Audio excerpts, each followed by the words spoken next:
Diyan siya natulog.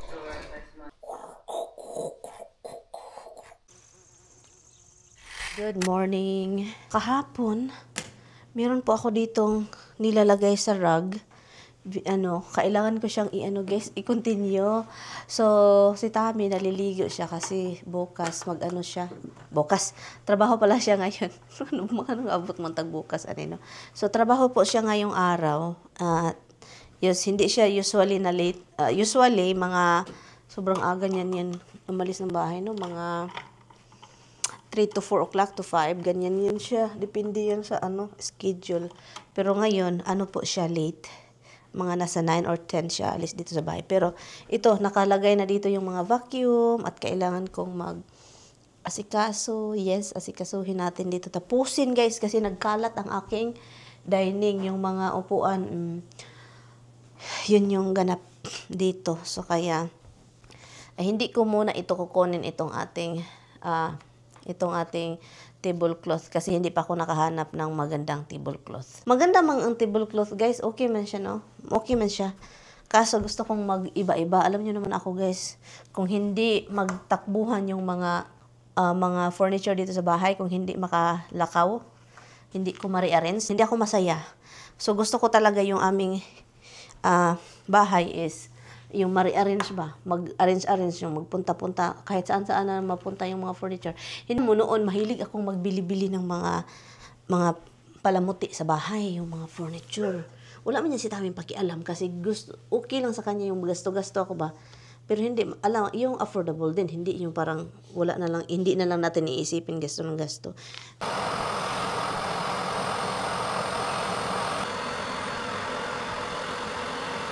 Paglaba ako, umalis na si Mr. no. Iwan ko yung mukha ko, no. After gumamit ako ng Skinol with mix Maxipil number 2. Hindi marami pero I notice dahil nga may edad na tayo, parang iba na yung natin, no, toleration, hindi na makatolerate yung ating mukha ng mga harsh chemical. So, nagbumpy-bumpy yung mukha ko, guys. And then, maglaba ako ng mga habol ni Mr. at saka yung cover ng couch. So, nagbumpy yung mukha ko, guys. Aray. Non-stop yung linis ko sa bahay, guys. Kasi, iwan ko. Basta pag nasa bahay, guys, non-stop ang labahan. Non-stop ang gawaing bahay. Ganun. Si Tami, umalis. Kasi nga, kailangan niyang magtrabaho para may makain si Miriam. Walang makain si Miriam kung hindi magtrabaho si Tami. Kailangan yan guys sa buhay yung yung mga trabaho. Hindi na ako magtrabaho. Kaya si Tami na talaga ang kun-kun, no. May nagtatanong kasi, "Uy, bakit si Tami lang yung kumakayod?" Bakit lang daw si Tami ang kumakayod? Bakit naman hindi? Siya yung asawa ko, siya yung lalaki, no? Charot. Guys, hindi si Tami. Mahilig talaga yan siya, guys.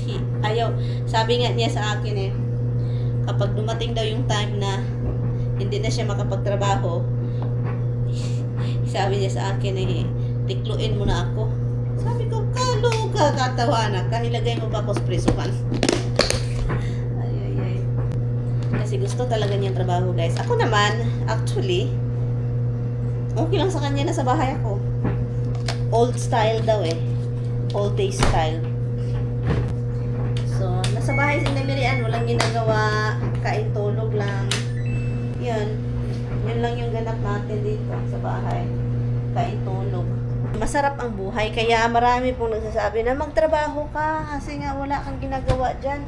Puro ka lang kain. Puro ka lang tulog. Puro ka lang Ang daming nagrereklamo, guys. Na ganito yung trabaho ko. No? Nakakaloka lang kasi hindi naman sila nagpakain sa akin.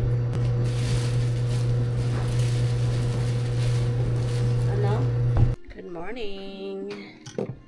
Alis si Mr. guys. Dala siya ng chicken. Kaso, yung chicken is my bone.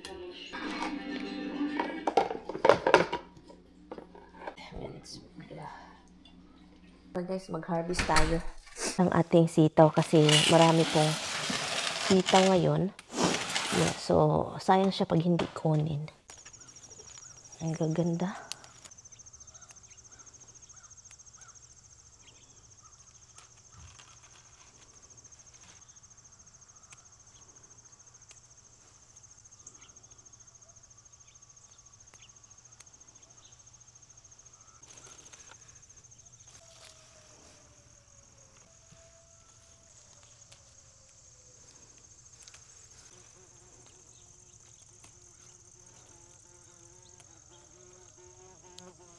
Bubuyog, oy.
Look ito.